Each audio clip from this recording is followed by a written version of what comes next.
todos. Vou ler com 3 frases de célebres pacifistas que o mundo conheceu. Uma delas é: eu nunca perco, ou eu ganho ou aprendo. Isso foi dito por Nelson Mandela, pacifista sul-africano. E a outra é: viva como se fosse morrer amanhã e aprenda como se fosse viver para sempre. Mahatma Gandhi. E a mais importante de todas, quando Jesus ensinava a convivência entre as pessoas, ele disse: fazei aos outros o que gostaríeis que eles vos fizessem. Isso está registrado em Mateus, no capítulo 7, versículo 12, lá no Sermão do Monte.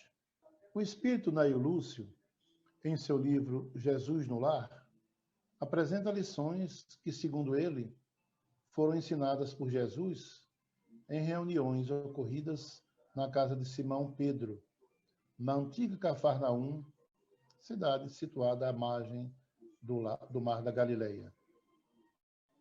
E essas reuniões, ainda segundo o autor, Nail Lúcio, foram consideradas como sendo os primeiros cultos do Evangelho ou os primeiros cultos cristãos no lar, o que hoje nós chamamos e conhecemos como o Evangelho no lar. O benfeitor Emmanuel diz que quando o Evangelho penetra no lar, o coração abre mais facilmente a porta para o Mestre Divino. E hoje, que são decorridos mais de 2000 anos sobre as primícias da Boa Nova, diz Emmanuel que o domicílio humilde do pescador Simão Barjonas, Simão Pedro, transformou-se em todos os lares da humanidade.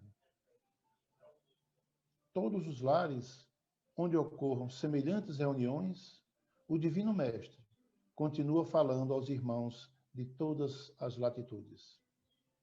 Portanto, se sua incisiva e doce voz, que ela possa guardar nos escaninhos de nossa alma, no ímã do nosso coração, a lição transformadora a que todos nós tanto anelamos.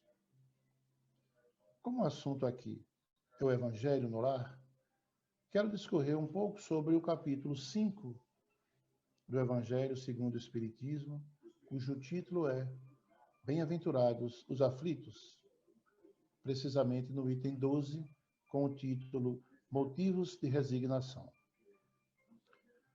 Esse capítulo 5 do Evangelho segundo o Espiritismo, ele fala das bem-aventuranças, das causas anteriores e atuais das aflições, do suicídio.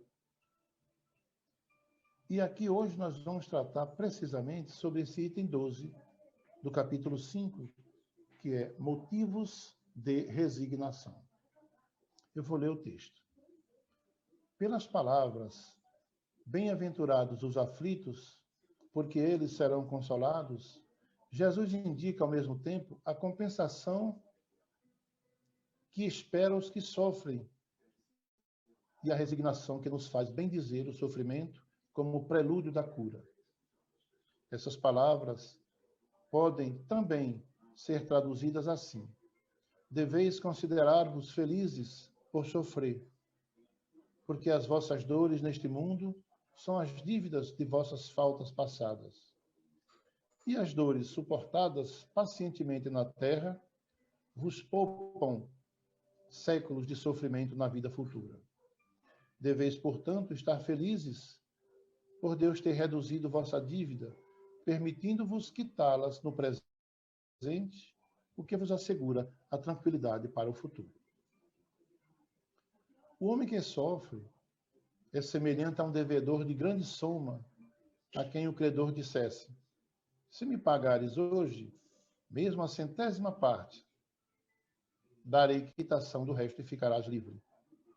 Se não, vou perseguir-te até que pagues o último centavo. O devedor não ficaria feliz de submeter-se a todas as privações para se livrar da dívida, pagando somente a 100ª parte da mesma? E em vez de queixar-se do credor, não lhe agradeceria?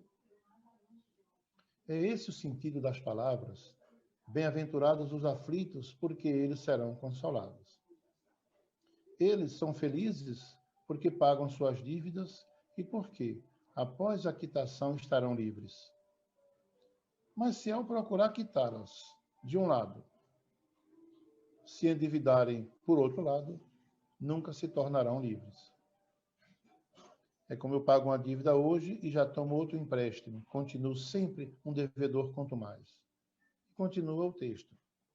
Ora, cada nova falta aumenta a dívida, pois não existe uma única falta, qualquer que seja, que não traga consigo a própria punição, necessária e inevitável.